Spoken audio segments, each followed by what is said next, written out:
Segmen aspirasi masyarakat kami hadirkan setiap hari di Sulawesi Tengah. Hari ini Anda dapat menyampaikan aspirasi Anda, itu bisa berupa keluhan ataupun juga masukan himbauan kepada kebijakan publik yang diambil atau yang diterapkan oleh pemerintah Provinsi Sulawesi Tengah atau juga pemerintah kabupaten kota dan kabupaten lainnya, begitu pemirsa.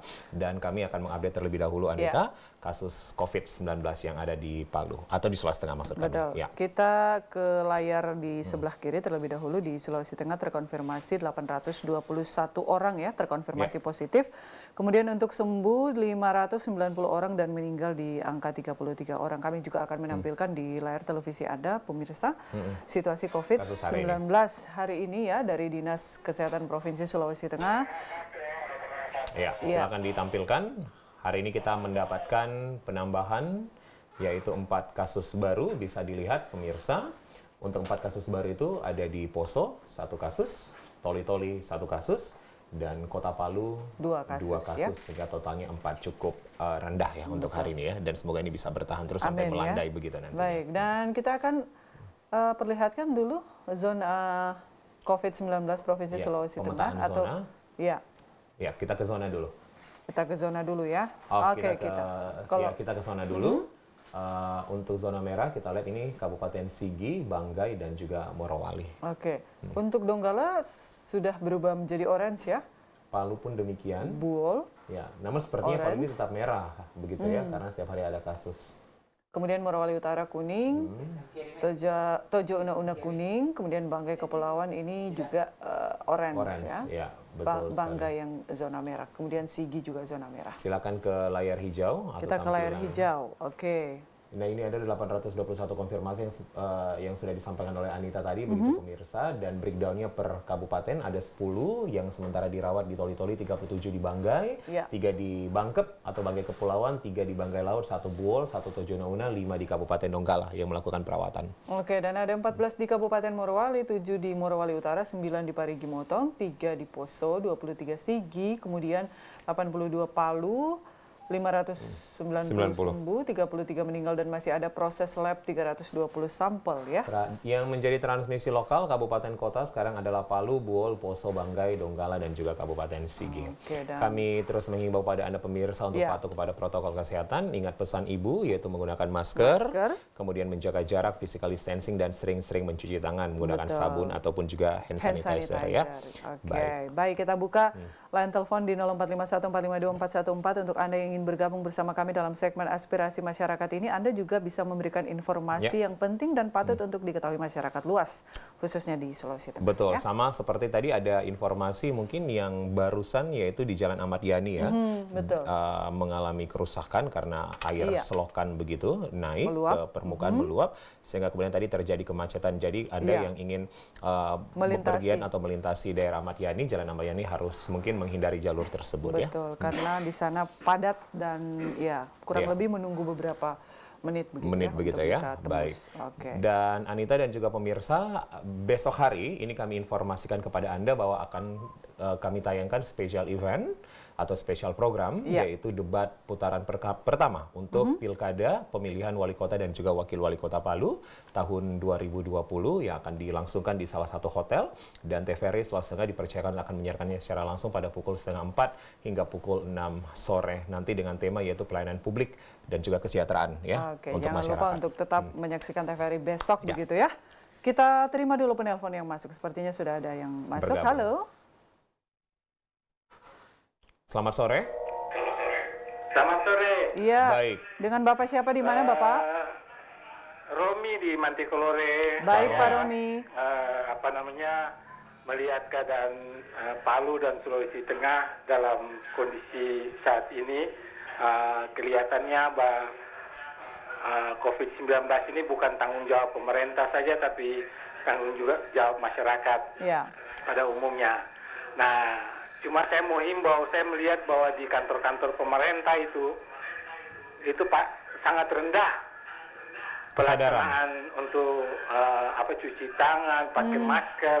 Nah, itu kantor pemerintah sebenarnya mereka mesti jadi contoh utama buat masyarakat. Harusnya jadi teladan begitu ya. Ya, Pak Gubernur dan para bupati dan wali kota tolong memperhatikan instansi-instansinya itu. Mereka banyak rapat dengan orang-orang luar juga, kadang-kadang tidak pakai masker di dalam kantor. Memang kalau ada pejabat yang tidak pakai masker, sebaiknya tidak usah dijadiin pejabat aja. Baik. Gitu. Baik. Terima Artinya kasih. harus memberikan contoh yang baik. Baik, begitu Pak ya. Romi. Ya. Sarannya terima kasih. Memang Pernyataan yang baik sekali begitu ya. betul, karena memang 3M ini tidak semudah seperti Kita ucapkan begitu. Harus Baik. dipraktekkan dengan Iya. segera gitu Karena ya. memang Anita, kita melihat kecenderungan ke sini begitu, kasus atau klaster perkantoran itu memang sangat banyak terjadi. Rentan gitu ya. Rentan begitu, karena memang mungkin penerapan protokol kesehatan yang sangat rendah untuk area perkantoran. 045, ya betul, silakan. dan ini juga menjadi poin penting begitu ya, untuk keempat kandidat Ya. wali kota dan wakil wali kota, Betul. bagaimana mereka kemudian concern terhadap penanganan pandemi COVID-19. ya. Bahkan Oke, akan ada baik. nanti salah satu topik ya, ini berdasarkan pun juga dialog-dialog yang kita sudah selenggarakan begitu di dialog publik. Nanti akan ada mungkin topik membahas tentang bagaimana calon wali kota dan wakil wali kota akan menangani permasalahan COVID-19 di daerahnya masing-masing. Begitu. Kita akan nantikan ya, Oke, topik baik. yang sangat sering. Kita ke penelpon selanjutnya. Halo. Halo, Assalamualaikum. Waalaikumsalam, dengan Bapak siapa di mana Pak? Dengan Pak Takwin Palu Barat. Iya, Pak Akwin. Bukan Takwin ya. Takwin. Takwin, Silakan, Pak baik, Takwin. Pak Takwin, silakan. Iya. Saya cenderung ke COVID, kan kebetulan kemarin COVID ya.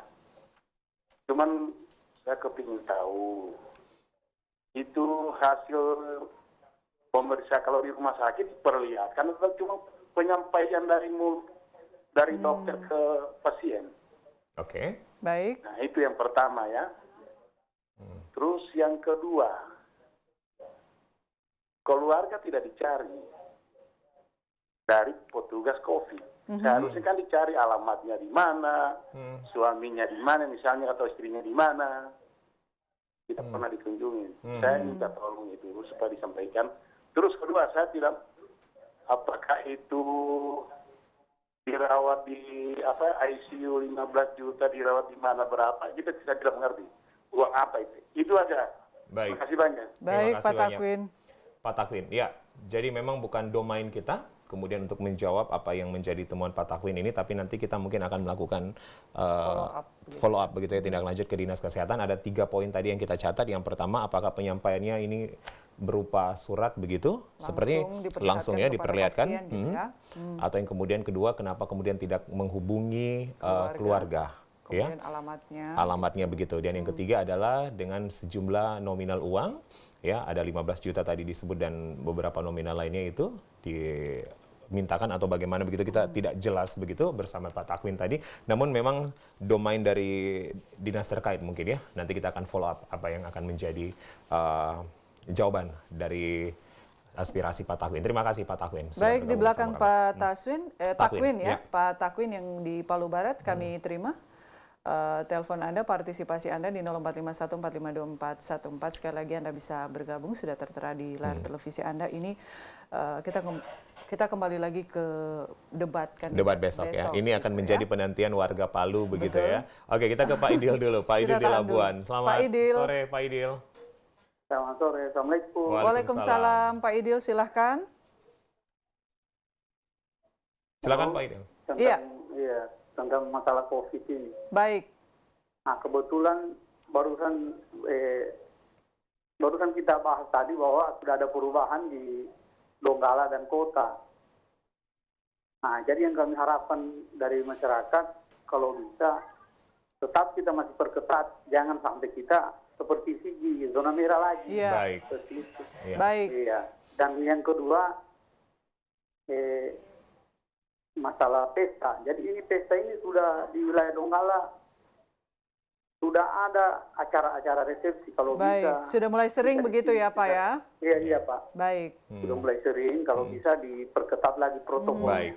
Baik, sehingga tidak akan ada klaster begitu ya Pak ya? Klaster Iya, lagi. Ya, Iya. atau mungkin jumlah yang datang itu bisa dikurangi begitu ya. Betul. Dari Karena masih ada gugus tugas 320 sampel yang diuji ya. lab. Baik. Karena ini sudah di luar, sudah Iya. ada acara resepsi, sudah di luar dari aturan protokol. Baik. Baik Pak Bisa Idil. diperketat lagi. Baik Pak Idil. Ya, terima kasih Pak Idil sudah memberikan aspirasinya dan bergabung bersama kami. Ya. Dan sekali lagi kita ingatkan pemirsa untuk menyaksikan debat kandidat wali kota dan wakil wali kota besok pukul 15.30 ya di TVRI Sulawesi Tengah. Betul. Besok kesempatan Anda untuk melihat seperti apa kapasitas, integritas gitu ya, leadership dari para 4 pasangan calon yang sudah ditetapkan. Dan kita kemudian akan mengetahui visi misi serta penjabaran program mereka. Sekali lagi topik yang akan dibahas besok adalah pelayanan publik untuk peningkatan kesejahteraan masyarakat. Begitu ya. Semoga dapat mempengaruhi konstituen nantinya.